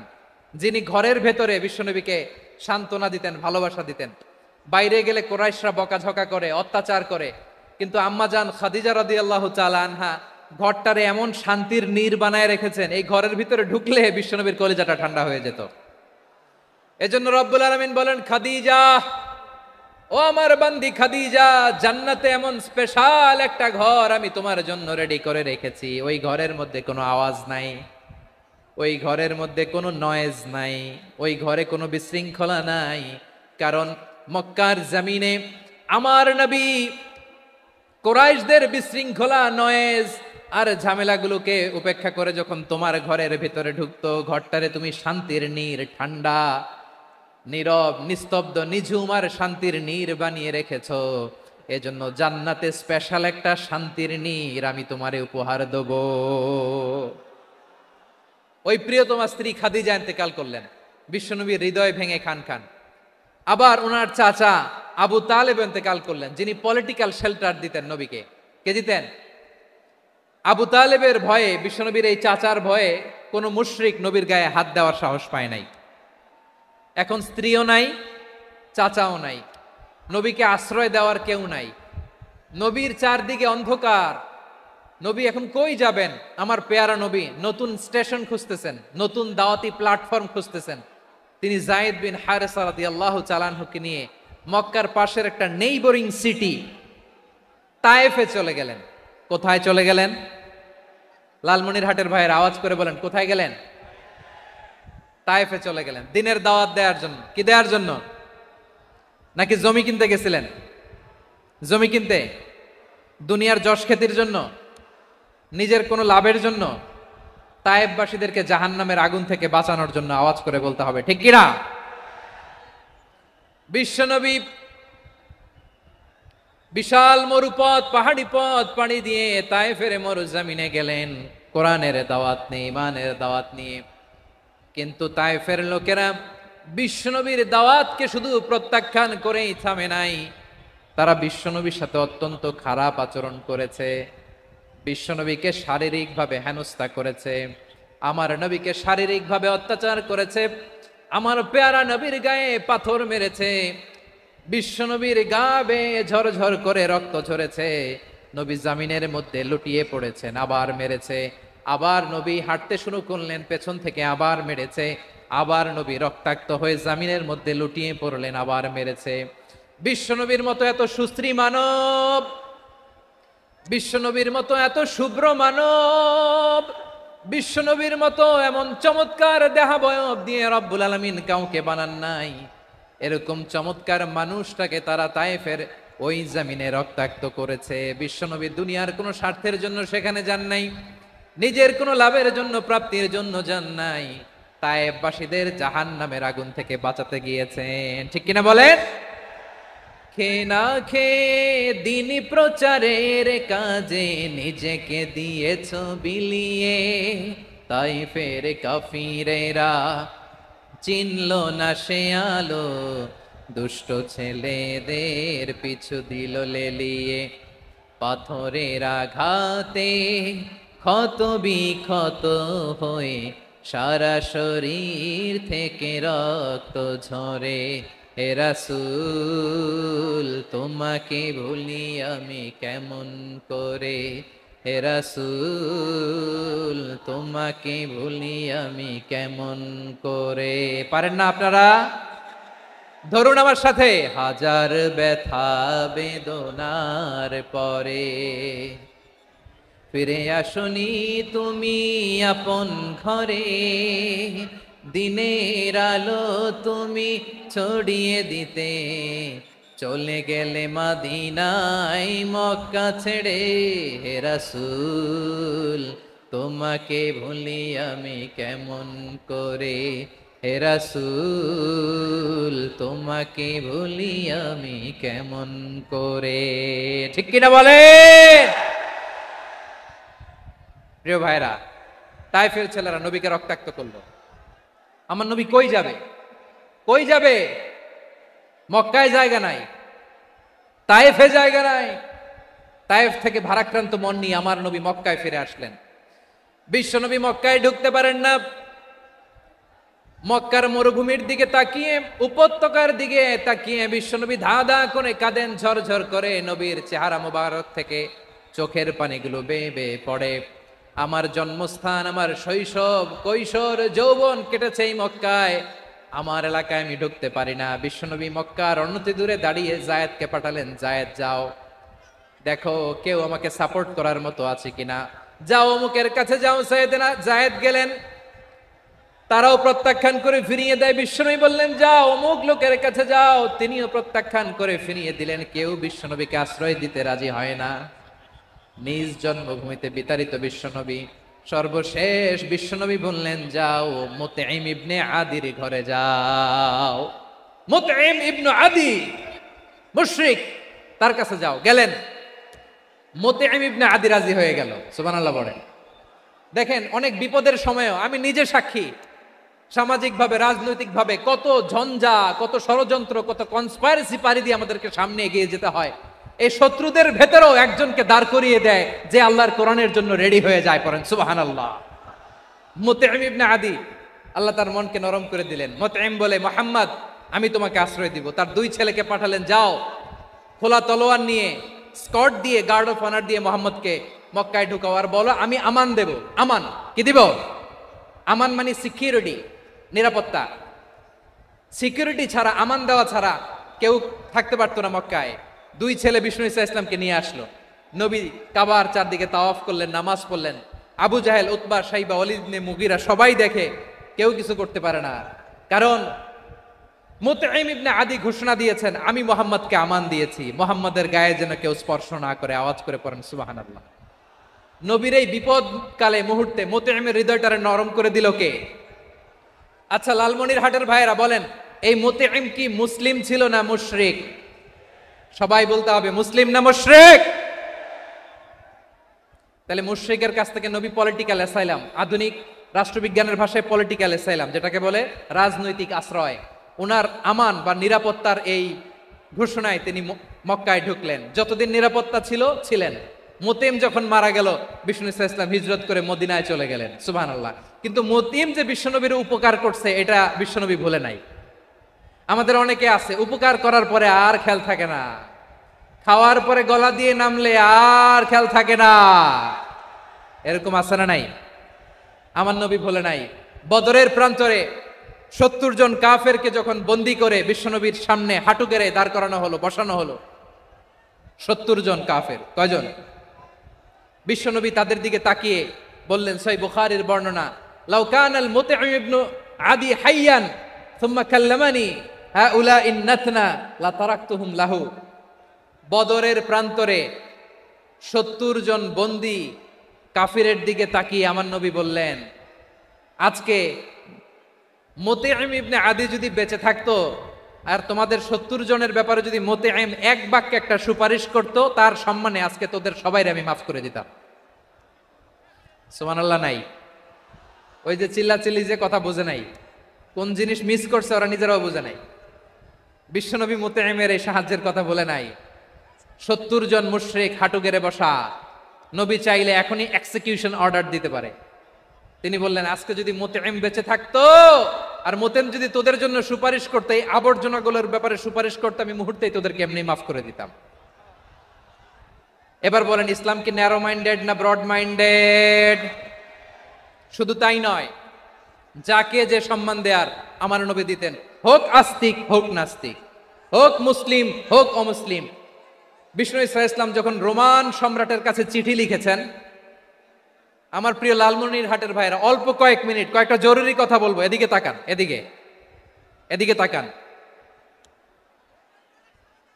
রোমান সম্রাটের কাছে বিশ্বনবী যখন চিঠি লিখলেন মিন মুহাম্মদ রাসূলিল্লাহ ইলা হিরাকলা আযীমির রোম। মুহাম্মদের পক্ষ থেকে হিরাক্লিয়াসের কাছে, যিনি হচ্ছেন আযীমির রোম। এটা নবী নিজ থেকে বানায় লিখছেন অতিরিক্ত সম্মান দিয়ে। কোন রাষ্ট্রপ্রধান যখন আসে তাদেরকে আমরা কি বলি জানেন? তার নামের শেষে HE এটা লিখতে হয়, H.E. মানে হিজ এক্সেলেন্সি। কি লেখে? হিজ এক্সেলেন্টি, অথবা ইউর হাইনেস, ইউর ম্যাজেস্টি। দেখেন, বিশ্বনবী সাল্লাল্লাহু আলাইহি ওয়াসাল্লাম সব নবীদেরও নবী। তিনি একজন মুশরিক খ্রিস্টান সম্রাট, রোমান সম্রাটের কাছে চিঠি লিখতে যায়, লিখতেছে ইলা হিরাকলা আযীমির রোম, হিরাক্লিয়াসের কাছে আমার চিঠি, যিনি রোমের আযীম, হিজ হাইনেস, মানে রোমের অনেক সম্মানিত এক বাহাদুর। আওয়াজ করে বলেন সুবহানাল্লাহ। তার মানে যাকে যে সম্মান দেয়ার এটা বিশ্বনবী দিতেন। এমনকি যেই ইহুদিরা ভালো ছিল, এই ইহুদিদেরও প্রশংসা করেছেন বিশ্বনবী মুহাম্মদুর রাসূলুল্লাহ সাল্লাল্লাহু আলাইহি ওয়াসাল্লাম। এক ইহুদির প্রশংসা করেছেন বিশ্বনবী। ইহুদির কার? আমি তো আমার ভাইয়ের প্রশংসা করি না, আমি তো এক আলেম আরেক আলেমরে স্পেস দেই না, আমি তো এক দায়ী আরেক দায়ীর সাথে বসতে চাই না। আমার নবী ইহুদির প্রশংসা করে। কার প্রশংসা? ওই ইহুদির নাম ছিল মুখাইরিক। সিরাত গ্রন্থ ঘাটলে পাবেন। তিনি বলেছেন, মুখাইরিক খাইরু ইয়াহুদ, Mukhairiq is the best of the Jews. জুইসদের মধ্যে সে সবচেয়ে ভালো। কেন প্রশংসা করলেন তার? এর কারণ মদিনা চার্টারে কথা ছিল সব ধর্মের মুসলিম, মুশরিক, ইহুদিরা মিলে মদিনাকে রক্ষা করবে। কিন্তু তৃতীয় হিজরিতে যখন উহুদের যুদ্ধ শুরু হলো, সবার কথা ছিল যেই আক্রমণ করে আমরা মদিনাকে বাঁচাবো। কোন শহরকে বাঁচাবো? মদিনাকে। কিন্তু কুরাইশরা যখন অ্যাটাক করলো, ইহুদিরা আর আসে না, ইহুদিরা আর বেরোয় না। বিষ্ণু বললেন, ওহে ইহুদিরা, তোমরা না চুক্তি করলে আমার সাথে যে মদিনা বাঁচাতে সবাই ঝাঁপিয়ে পড়বো, আসো।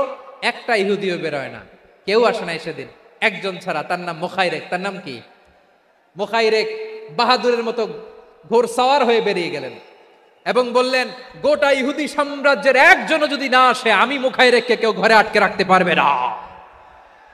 বেরিয়ে আসলেন, এসে বললেন, আমি মুহাম্মদের পক্ষে যুদ্ধ করব। আমি মারা গেলে আমার সম্পদ আমার উত্তরাধিকারীরা পাবে না, আমার সম্পদ তোমরা মুহাম্মদকে দিয়ে দিবা। সুবহানাল্লাহ বলেন। উহুদের ময়দানে 70 জন মুসলমান শহীদ হলো।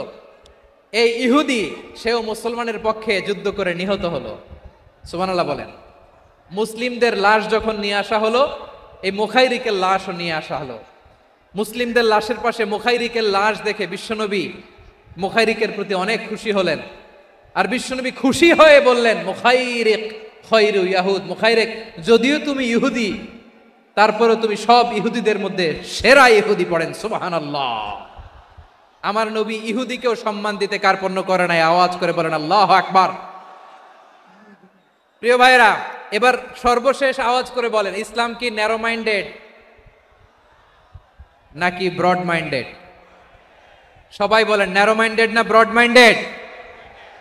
এজন্য অমুসলিম হইলেই তারা আমাদের শত্রু নয়। শত্রু কারা? এই লালমনিরহাটের ভাইয়েরা শোনেন, শত্রু কারা? যে সমস্ত অমুসলিম আমাদেরকে নিশ্চিহ্ন করে দিতে চায়, যে সমস্ত অমুসলিম আমাদের ভূখণ্ড থেকে আমাদেরকে তাড়িয়ে দিতে চায়, যে সমস্ত অমুসলিম আমার ধর্ম নিয়ে তুচ্ছতাচ্ছিল্য করে চিল্লায় বলেন ঠিক কিনা, তারা আমাদের শত্রু। সাধারণ অমুসলিমরা আমার শত্রু নয়। এই যে হিন্দুরা থাকে এরা আমার ভাই, বৌদ্ধরা আমার ভাই, খ্রিস্টানরা আমার ভাই, ইহুদিরা আমার ভাই। তারা দিনই ভাই নয়, তারা মায়ের পেটের ভাই নয়, তারা মানবিক দিক থেকে ভাই। ও মানুষ, আমিও মানুষ। ইসলাম মানুষকে সম্মান করে, চিল্লায় বলো ঠিক কিনা। যারা আমাদের অস্তিত্বকে নিশ্চিহ্ন করতে চায়, যারা আমাদের ভূখণ্ডকে দখল করতে চায়, যারা আমাদেরকে নিয়ে মকারি করে, ফান করে, টিটকারি করে, আমার ধর্ম নিয়ে খেলা করে, তাচ্ছিল্য করে, ওদের বিরুদ্ধে আমাদের জিহাদ। সাধারণ মুসলিম আমাদের শত্রু নয়। আপনি জানেন নিউ ইয়র্কে, আমি তো নিউ ইয়র্কে ছিলাম অনেকদিন, ওখানে ফিলিস্তিনিদের পক্ষে যখন আমরা মিছিল করেছি, অনেক ইহুদি আমাদের সাথে মিছিলে দাঁড়িয়েছে। কারণ ওরাও জানে এই ভূখণ্ড ফিলিস্তিনিদের ভূখণ্ড। আওয়াজ করে বলো লালমনিরহাট ঠিক কিনা। ইসরায়েলের রাজধানী খোদ তেল আবিবে অনেক ইহুদিরা বেঞ্জামিন নেতানিয়াহু তার বিরুদ্ধে মিছিল করেছে। তো তারা কি আমাদের শত্রু? না। অনেক খ্রিস্টান আমাদের সাথে আমাদের স্বার্থ রক্ষায় আমাদের পাশে দাঁড়িয়েছে। খেয়াল রাখবেন, হিন্দু আর হিন্দুত্ববাদ এক নয়, ইহুদি ধর্ম আর জায়নিজম এক নয়। জায়নিজমের বিরুদ্ধে আমাদের সংগ্রাম, আমাদের জেহাদ, চিল্লায় বলেন ঠিক কিনা। এই যে ফিলিস্তিনের ভাইয়েরা, তারা তাদের স্বাধীনতা সংগ্রামের জন্য লড়াই করছে, করে যাচ্ছে, আমরা এটাকে সমর্থন জানাই, চিল্লায় বলো ঠিক কিনা। কাশ্মীরের ভাইয়েরা স্বাধীনতার জন্য সংগ্রাম করছে, আমরা সেই সংগ্রামকে সমর্থন জানাই, আওয়াজ করে বলো ঠিক কিনা। যারাই আমাদের ইসলামকে নিশ্চিহ্ন করতে চায় তাদের বিরুদ্ধে আমাদের সংগ্রাম, আওয়াজ করে বলতে হবে ঠিক কিনা। ওই সমস্ত দুর্বৃত্তদের সাথে আমাদের কোনো সম্পর্ক নাই। আমরা যদি ঐক্যবদ্ধ থাকতে পারি, ওই দুর্বৃত্তরা চান্স পাবে না। আমরা ঐক্যবদ্ধ থাকতে রাজি আছি। লালমনিরহাটের ভাইয়েরা, আমরা ঐক্যবদ্ধ থাকলে ওই দুর্বৃত্তদের কালো হাত ভেঙে দিতে আমাদের সময় লাগবে না। তাদের কালো হাত ভেঙে দিতে রাজি আছে মুসলমান? কারা কারা রাজি? দু হাত তুলে দেখা।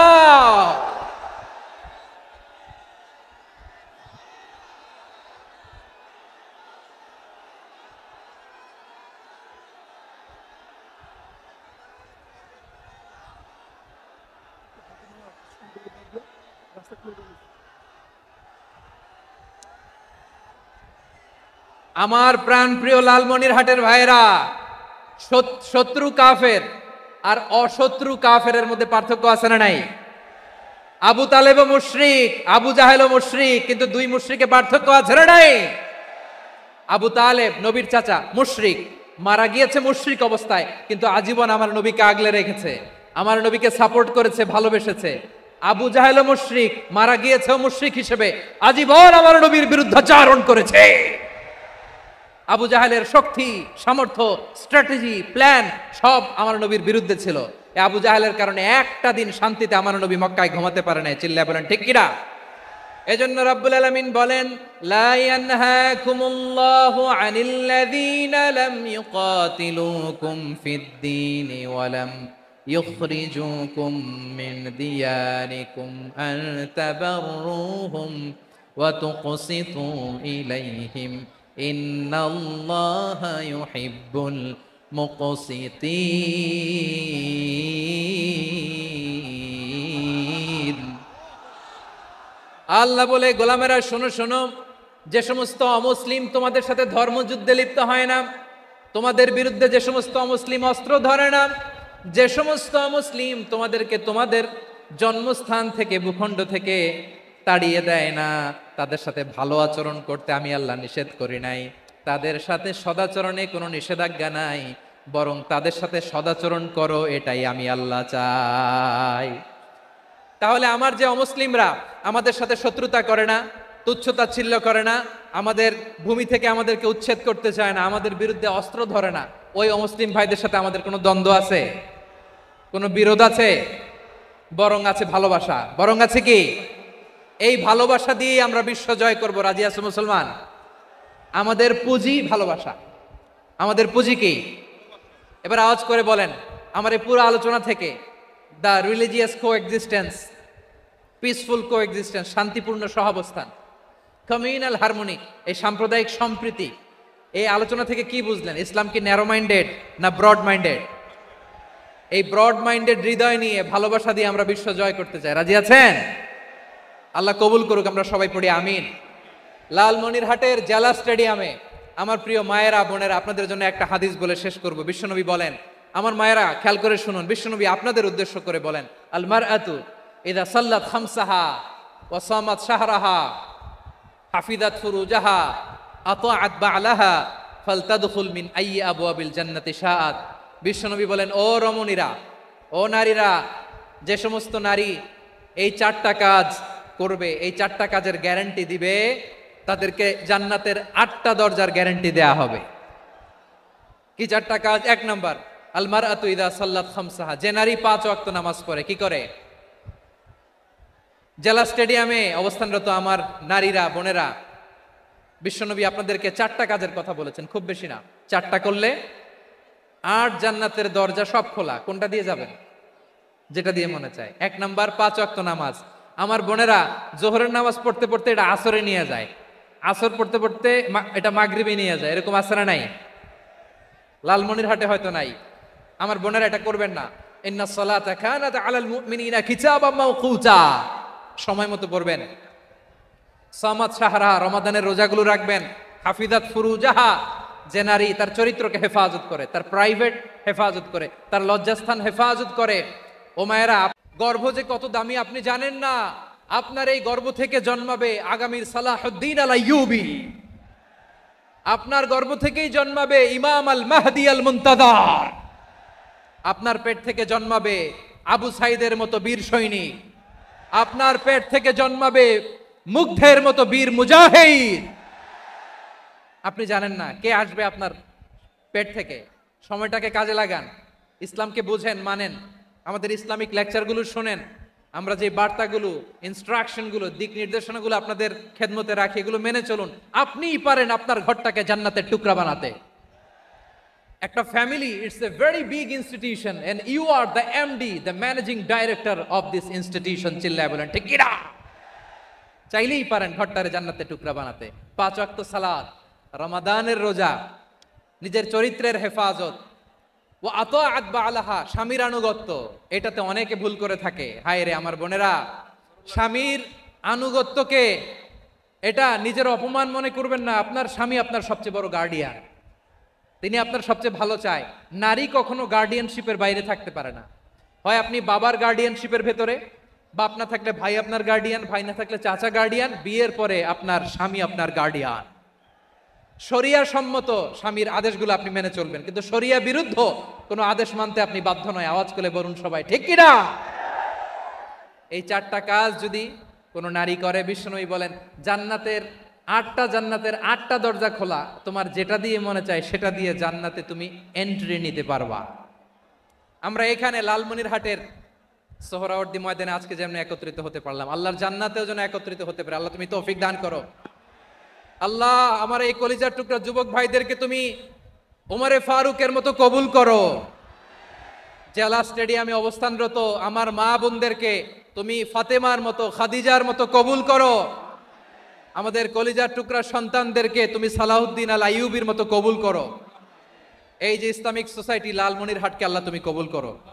আল্লাহ যে কথাগুলো বললাম এগুলো প্রথমে আমাকে, আমার সব ভাইদেরকে আমল করার তৌফিক দান করো।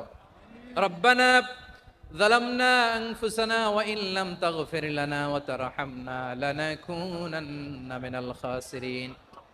রব্বানা আতিনা ফিদ দুনিয়া হাসানাতাও ওয়া ফিল আখিরাতি হাসানাতাও ওয়া কিনা আযাবান নার। রব্বুল আলামিন আরশের মালিক, লক্ষ লক্ষ তাওহীদি জনতা দুনিয়ার কোনো কিছুর আশায় নয়, দুনিয়ার কোনো কিছুর জন্য নয়, তোমার কোরআনের প্রেমে, ইসলামের প্রেমে হাজির হয়েছে। আল্লাহ, আমার ভাইদেরকে কবুল আর মঞ্জুর করে দাও। ইসলামের জন্য এই গণজোয়ার, এই উচ্ছ্বাস, এই এনার্জি শক্তিগুলোকে আগামীর ইসলামের জন্য কবুল আর মঞ্জুর করে নাও। গাড়িতে করে, হুন্ডায় চড়ে, সাইকেল দিয়ে, রেল লাইন দিয়ে, রেলে চড়ে চড়ে লক্ষ লক্ষ ভাইয়েরা বিভিন্ন জেলা থেকে আজকের এই ঐতিহাসিক লালমনিরহাটের প্রোগ্রামে যারা জয়েন করলো, নিরাপদে তুমি আবার